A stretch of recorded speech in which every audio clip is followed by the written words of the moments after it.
Olá pessoal, espero que estejam todos bem. Hoje nós daremos continuidade à disciplina de Fundamentos de Cálculo no Processo com a aula 26. E nesta aula nós veremos como realizar os balanços de energia em sistemas fechados e em estado estacionário, tá certo? E também como utilizar aí a carta psicométrica, que nós vimos nas aulas anteriores, para obter informações para balanços em sistemas envolvendo ar. Certo.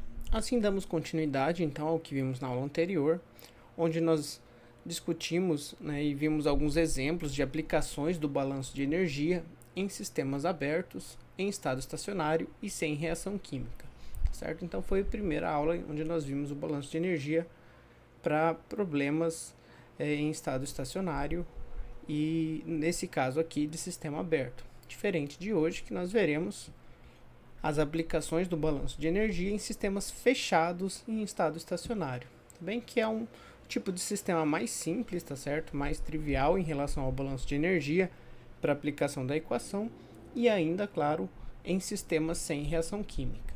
E em seguida veremos também, por conta desse conteúdo ser bem simples, as aplicações do balanço de energia em processos utilizando a carta psicométrica. Também então lá atrás, em algumas aulas atrás, nós vimos como utilizar a carta para obter as propriedades do ar em diversas condições, de temperatura, umidade, tá certo? A propriedade de entalpia, volume específico, assim por diante. E aí em seguida veremos alguns exemplos também de como essas propriedades que nós obtemos na carta podem ser utilizadas para resolver o balanço de energia de um sistema por onde está escoando o ar, variando suas propriedades. Bem, inicialmente, então, sobre o balanço de energia em processos industriais, o único sistema que falta nós vermos a aplicação é o sistema fechado em estado estacionário. Então, nós começamos aqui com os balanços em processos em regime transiente ou não estacionário, tá bem? Na aula anterior vimos o sistema estacionário e aberto e hoje veremos aqui o sistema fechado e estacionário. Como eu comentei, se reduz aqui a equação mais simples, com maior número de simplificações a partir da equação geral do balanço de energia. E essas simplificações levam então a um balanço que nos mostra que para esses sistemas Q mais W igual a zero. Ou seja, ou o calor é convertido em trabalho, ou o trabalho é convertido em calor, a taxas constantes no estado estacionário, fazendo então com que haja variação de energia através da fronteira do sistema por conta do sistema ser fechado. Bom, vamos lá então. Então esse é o exemplo 1 aqui da nossa aula e nós veremos aqui então como a aplicação a esse tipo de sistema pode ser importante no caso de um sistema fechado em estado estacionário. Um tanque de mistura fechado opera continuamente para realizar a homogeneização de uma solução de óleos que seguirá para a produção de margarina. O mecanismo de agitação acaba por realizar trabalho de eixo sobre o sistema, a uma quantidade equivalente a W igual a 15 kJ por hora, certo? Então aqui o sistema de agitação acoplado a um eixo rotatório faz então aqui um movimento dentro do sistema, então realizando o trabalho de eixo, tá bem? O sistema não é isolado e deve perder calor, uma quantidade de calor aqui representada por Q, para o ambiente, de forma a não deixar, não elevar a sua temperatura e deteriorar a solução, tá bem? Porque se está sendo realizado o trabalho nesse sistema, se ele fosse adiabático, ou isolado, a tendência seria o aumento de temperatura, tá certo? Ou seja, a variação de entalpia aqui do fluido aqui dentro. Porém, como o sistema não é isolado, ele deve ser projetado para perder em quantidades equivalentes a quantidade que ele recebe como trabalho, para que não haja variação de temperatura, tá certo? No caso aqui dos óleos, isso pode ser prejudicial, porque vai deteriorar as propriedades do óleo que está aqui dentro, tá certo? Seja se ele resfriar, seja se ele aquecer, por receber energia, e aí alguma temperatura que ele pode atingir, pode ser que ele sofra alterações, conformações na sua estrutura molecular, e isso seja prejudicial para o processo. Então o tanque tem que ser projetado para que ele perda a energia que ele recebe em trabalho para o ambiente na forma de calor. Certo? A transferência de calor que o tanque vai perder para o ambiente, então se dá por convecção, tá bem? Um dos mecanismos de transferência de calor e que vocês verão mais a fundo, né, lá na disciplina de transferência de calor. Mas aqui a gente vai simplesmente utilizar a equação para esse tipo de mecanismo. Para o ambiente pode ser avaliada, né, pela seguinte expressão. Então a quantidade do calor que é perdida para o ambiente se dá aqui de acordo com essa equação. Então Q igual a 50 vezes A, onde A aqui é a área de troca térmica do tanque, vezes a diferença de temperatura do tanque com o ambiente. Assumindo que o tanque deve manter uma diferença de temperatura, ou seja, esse valor de ΔT constante e igual a 10 graus Celsius em relação à vizinhança, ao ambiente, tá certo? Determine as dimensões do tanque necessárias para que a troca térmica com o ambiente permita ao tanque não elevar a sua temperatura, tá certo? Ou seja, que ele consiga converter todo o trabalho de eixo que ele recebe do sistema de agitação em calor. E para isso aqui algumas considerações importantes. A área de troca térmica, né, o parâmetro A aqui da expressão que relaciona a quantidade de energia trocada com o ambiente do tanque, pode ser avaliada como um cilindro que não troca calor apenas pelo chão, tá certo? Ou seja, ele troca calor em relação à sua área lateral e à sua área superficial, tá bem? Então a área total de troca térmica do tanque com o ambiente é a soma dessas áreas, porque aqui ele não troca calor pelo chão. Então a área, né, da base do cilindro a gente vai desconsiderar porque não está em contato direto com o ambiente. E a razão altura-diâmetro do tanque deve ser igual a 2,5. Tá bem? Então aqui é uma correlação empírica, né, de projeto fornecida pelo problema, onde nós iremos então levar isso em consideração na hora de determinar as dimensões do tanque, que no caso de um cilindro são dados pela altura, pelo diâmetro ou pelo raio do cilindro. Certo, vamos então ao balanço de energia. As condições iniciais para o nosso sistema então são de que é um sistema fechado, tá certo? Então é um tanque fechado que ocorre a mistura, né, por meio de um sistema de agitação continuamente em estado estacionário para o sistema, e com isso o balanço de energia se resume a Q mais W igual a zero. Também isolando aqui W, então na nossa expressão, a quantidade de trabalho, que no nosso caso aqui corresponde ao trabalho de eixo, é igual a menos Q. As considerações, né, são de que o sistema está a uma temperatura acima da temperatura da vizinhança, tá certo? Isso é importante e necessário porque a gente precisa observar que o sistema vai estar perdendo essa quantidade de energia para a vizinhança. E nesse caso, se a quantidade de calor trocado é no sentido do sistema para a vizinhança, a gente tem que lembrar que esse calor é negativo. Então, quando a gente for substituir a expressão do calor, então sendo substituída com o sinal negativo e o sinal negativo do balanço, a gente vai ter ambas as quantidades positivas. Essa quantidade de trabalho, W, do balanço de energia, corresponde a 15 kJ por hora, tá certo? Faltou a unidade aqui, mas daqui a pouquinho eu corrijo, sendo o trabalho de eixo. E a quantidade de calor corresponde a U vezes a área vezes ΔT. Esse U, que na nossa expressão foi dado como 50, lá na expressão anteriormente, é chamado de coeficiente global de troca térmica, tá certo? Que representa aqui ajuda, né, a representar a quantidade de energia trocada entre dois sistemas. Também tem, e é importante a gente conhecer que ele é um parâmetro com determinadas unidades, porque isso faz com que nós saibamos então a quantidade, as unidades que a gente vai estar trabalhando, tá certo? Para deixar aqui em energia tanto calor quanto trabalho na mesma unidade, para saber que unidade de área a gente vai obter após resolver o balanço. Certo? Bom, do nosso balanço de energia, então, W igual a menos Q. Então, 15.000 joules, tá certo? Para ficar compatível com a unidade de joules do coeficiente global de troca térmica, é igual a menos. Aí a nossa expressão, o calor que é trocado com a vizinhança é um calor negativo, porque está passando do sentido do sistema para a vizinhança, junto com o sinal aqui do balanço, tá certo? Vai ficar daí então positivo. 50 vezes a área vezes a variação de temperatura do sistema em relação ao ambiente. E isso equivale a 10 graus Celsius, como foi informado. Se a gente resolver aqui a expressão do balanço de energia, a gente obtém uma área de troca térmica de 30 metros quadrados.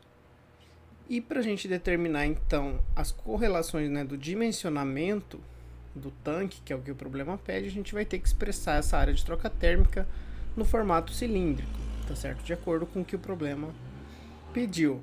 E portanto, as áreas que a gente tem no cilindro são a área lateral, que equivale a 2πr, né, o comprimento da circunferência, que seria, né, a dimensão inferior da área lateral do cilindro, vezes a altura, que é a dimensão no sentido vertical, mais a área superior, que corresponde então à área da circunferência de πr ao quadrado.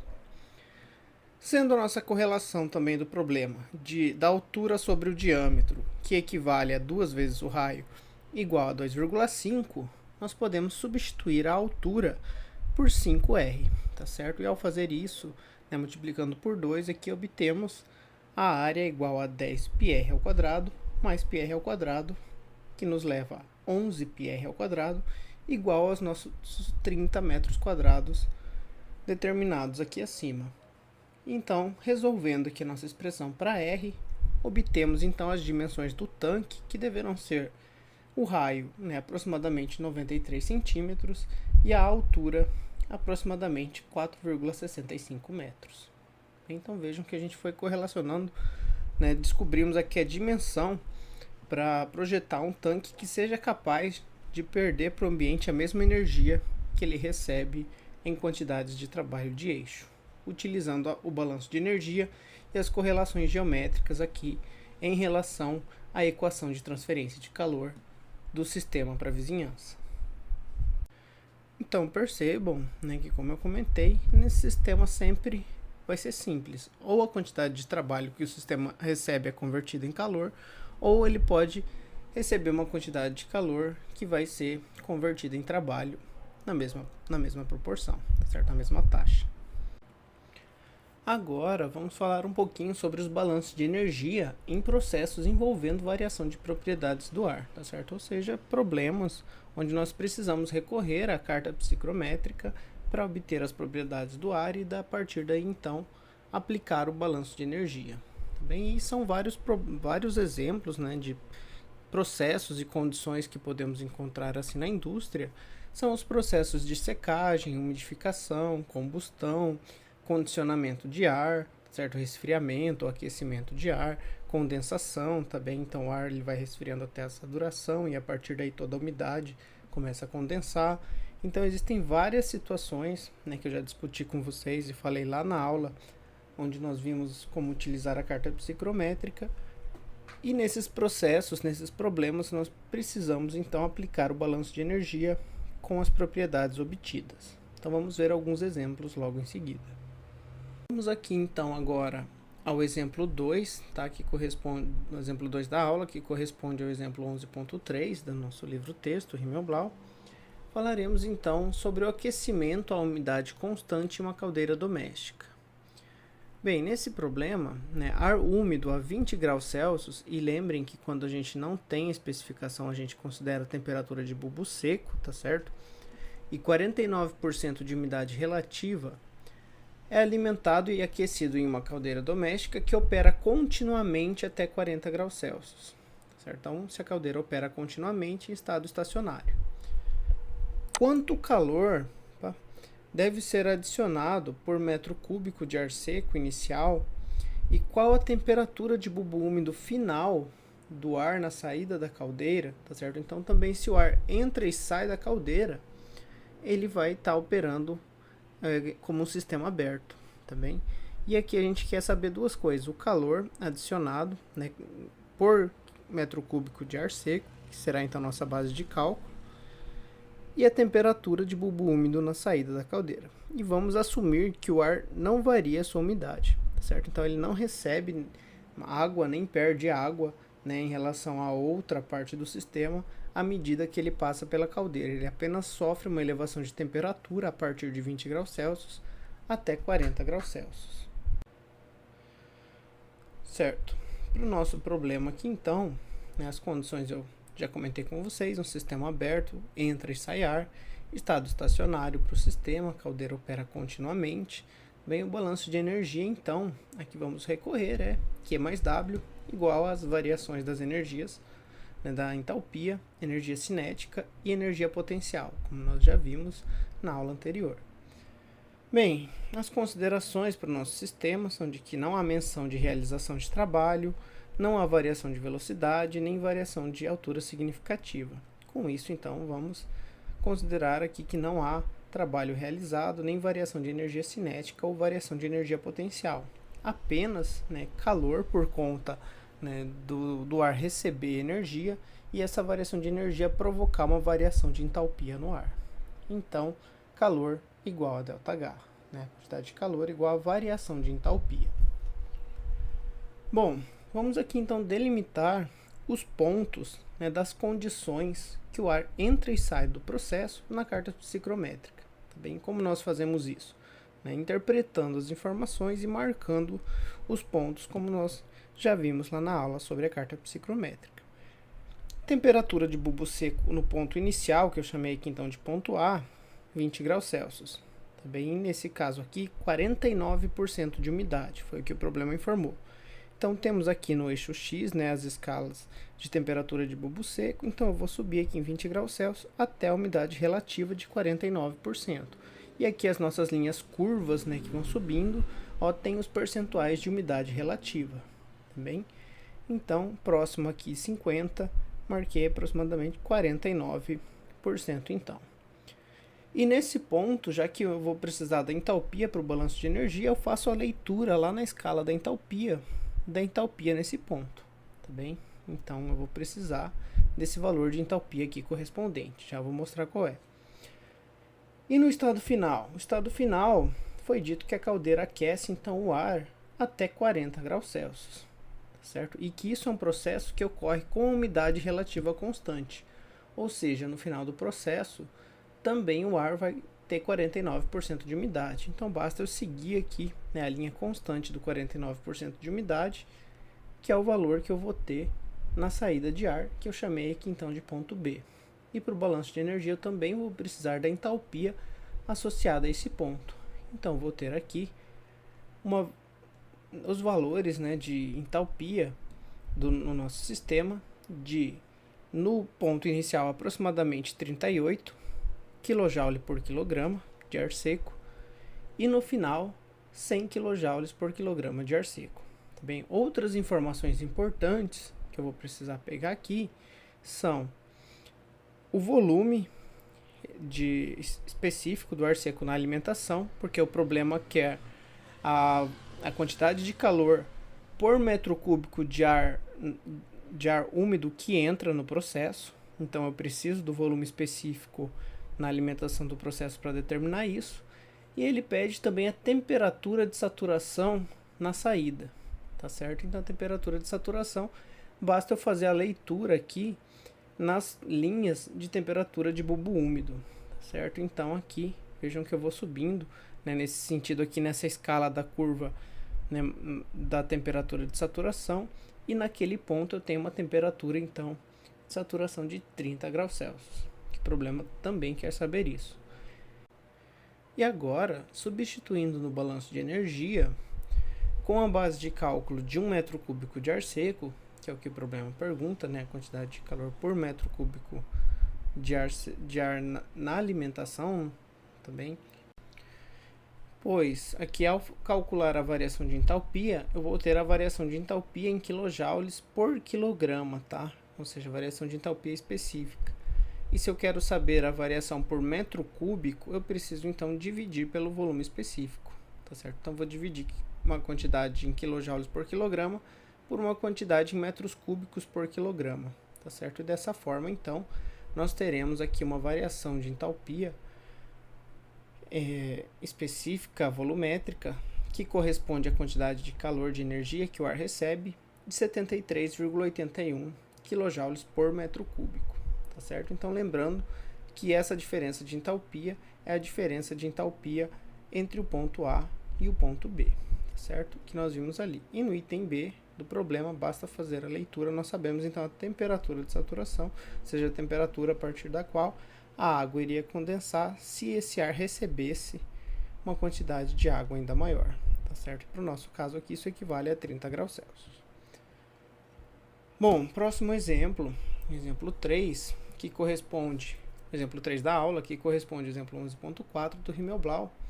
Veremos a aplicação do resfriamento e umidificação de ar usando um spray de água, tá certo? Bom, vamos interpretar aqui e aplicar então o balanço de energia, vendo quais propriedades precisamos recorrer a obter na carta psicométrica. Uma forma de adicionar umidade ao ar é passando por sprays de água ou torres de resfriamento de ar, que é um processo semelhante lá com a torre de resfriamento de água que nós vimos algumas aulas atrás. Normalmente, a água é recirculada em vez de ser desperdiçada. Portanto, no estado estacionário, a água estará na sua temperatura de saturação adiabática, o que é igual à temperatura de bulbo úmido. O ar passando pela torre é resfriado em um processo adiabático e, se o tempo de contato entre o ar e a água for longo o suficiente, o ar atingirá também a temperatura de bulbo úmido. Então, vejam aqui que o sistema está operando em estado estacionário e o processo é adiabático. Bem, então são informações importantes lá para construir e simplificar o balanço de energia.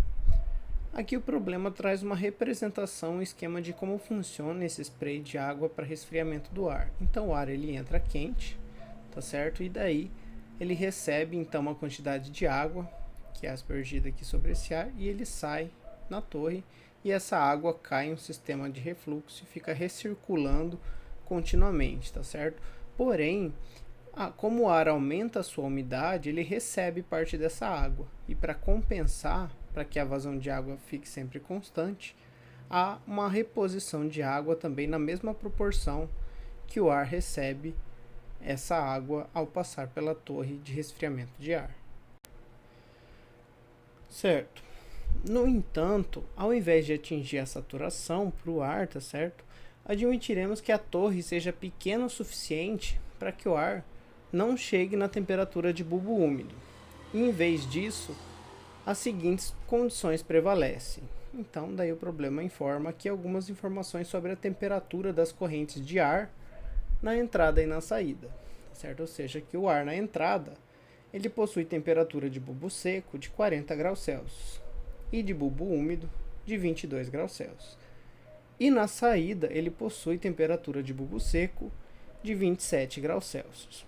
A partir disso, então, calcule a umidade adicionada em quilogramas por quilogramas de ar seco que passa através do umidificador, ou seja, qual a quantidade de água que o ar recebe ao passar pelo umidificador e sofrer esse resfriamento de 40 para 27 graus Celsius em temperatura de bulbo seco. Bom, para isso vamos então correlacionar aqui o balanço de energia com as informações que nós conhecemos. Bom, condições iniciais do sistema. É um sistema aberto, entra e sai tanto ar quanto água, tá certo? O nosso sistema será a torre de resfriamento e opera em estado estacionário para o sistema, como o problema informou. Bom, o balanço de energia, então, nos leva ao mesmo balanço do exemplo anterior, tá certo? Calor mais trabalho igual a variação de entalpia, energia cinética e energia potencial. Bom, as considerações, o problema fala que não há variação de velocidade, então energia cinética, variação igual a zero. Não há variação de altura significativa da torre, não é dito, né? E quem sofre, no caso ali, a queda é a água, então não vai influenciar tanto no ar que está passando também no sentido horizontal. Não há menção de trabalho, tá certo? Então trabalho também é igual a zero. E também o calor trocado igual a zero, porque é dito que o ar sofre um resfriamento adiabático, certo? Então, somente por conta da incorporação de água, né, a energia que o ar acaba gastando para passar a água para a fase vapor e carregar essa umidade com ele. Bem, com isso, nosso balanço de energia se resume a ΔH igual a zero, variação de entalpia igual a zero, parecido com o caso que nós vimos também na aula anterior. Bom, para determinar então as propriedades, precisamos, né, fazer essa consideração do balanço de energia na carta psicométrica. Então vamos aqui, temos a carta. Ponto inicial, né? Ponto A, determinamos a partir da temperatura de bulbo seco no estado inicial, 40 graus Celsius, e da temperatura de bulbo úmido no estado inicial, 22 graus Celsius, tá certo? Aqui na escala da temperatura de saturação. Então vejo aqui que esse é o nosso ponto A. O processo ocorre de forma adiabática, né, com variação de entalpia igual a zero. Então a entalpia é a mesma no estado final. Então nós vamos seguir aqui a linha, né, diagonal, de forma que no ponto B o ar vai ter a mesma entalpia, tá certo? Por isso, quando eu faço variação de entalpia pelo balanço de energia, eu obtenho variação de entalpia igual a zero. Mas até quando? Até a temperatura final de bulbo seco que o problema informou, como sendo 27 graus Celsius. Então aqui eu tenho meu ponto B, tá certo? E agora, a partir então aqui dessa informação, que é relevante, né, pelo balanço de energia, eu precisei para saber isso daqui e determinar esses pontos e as propriedades, eu vou determinar o que o problema pede. A quantidade de água que o ar recebe, a umidade que ele ganha ao passar pela torre de resfriamento. E como a gente faz isso? Vamos fazer a leitura em termos de umidade absoluta, que nos dá aqui a umidade em gramas de água por quilograma de ar seco, certo? E fazendo então a leitura, aqui na escala para a umidade absoluta, nós temos que no ponto inicial, em A, o ar tinha então 9,3 gramas de água por quilograma de ar seco. E no ponto final, após receber a água passando pela torre de resfriamento, ele sai com 14,5 gramas de água por quilograma de ar seco. Tá certo? Então vejam aqui que esse é o aumento de umidade do ar. E basta a gente usar então esses valores para determinar a variação de umidade que ele sofre ao passar pela torre. Então aqui temos os valores de umidade absoluta e vamos utilizar isso com a nossa base de cálculo, que o problema pergunta, para 1 kg de ar seco. Bem, no ponto inicial, então, o ar entra com 9,3 gramas de água por quilograma de ar seco e no ponto B sai com 14,5 gramas de água por quilograma de ar seco. Então, a variação de umidade que ele acaba sofrendo corresponde a 14,5 menos 9,3, 5,2 gramas de água por quilograma de ar seco. Então, é essa a umidade que o ar recebe, né, que ele ganha ao passar pelo resfriamento e que nós determinamos a partir do balanço de energia e da carta psicométrica na avaliação desse problema. Da aula 26, eu vou deixar então que vocês resolvam o primeiro exemplo da aula, considerando como base de cálculo da quantidade de trabalho de eixo produzido igual ao valor correspondente aos 3 últimos dígitos do RA de cada um de vocês, dividido por 10. Beleza? E também no segundo exemplo, no segundo problema, resolvam os exemplos 2 e 3 da aula, indicando e descrevendo a forma de obtenção dos dados de processo a partir da carta psicométrica. Então, assim como eu fiz na aula, eu quero que vocês pratiquem isso, que vocês tracem no diagrama, na carta, as coordenadas, a partir de quais informações, tá certo? Porque o cruzamento daquelas informações, indicando qual a propriedade obtida, o seu valor naquele ponto, porque isso é muito útil e aplicável nas disciplinas seguintes para problemas que envolvem balanço de energia em sistema onde nós temos ar como um dos fluidos de processo. Aqui as principais referências da nossa aula, tá certo? Principalmente o nosso livro do Himmelblau, porém aqui a parte de sistema fechados e estado estacionário no capítulo 9, também e essa parte dos balanços de energia com a carta no capítulo 11, tá bem? Bom, ficamos por aqui então nessa aula. Obrigado pela atenção de vocês e até a próxima aula.